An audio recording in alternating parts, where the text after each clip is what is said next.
Okay, so we've just finished the 28-point check, so we're just going to show you what we've found so far.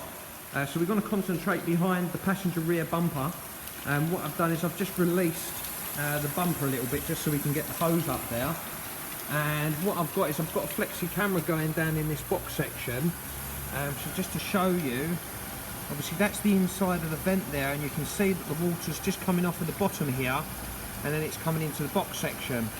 If I just give that a bit of a move around so we can see the water in the bottom there.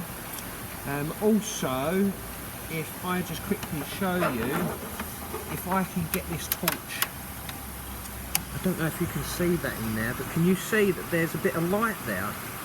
That light is actually a hole in the weld where it's had a bit of damage. So if I just quickly put this torch directly down now.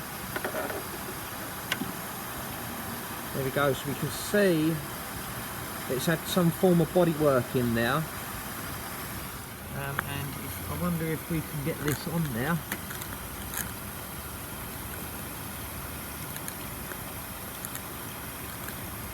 Right, okay, I'm not going to be able to get that on there.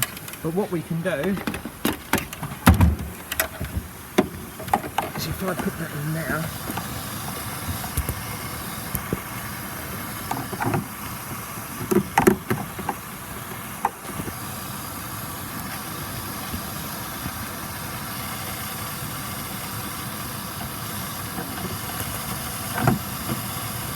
get a bit of light in there.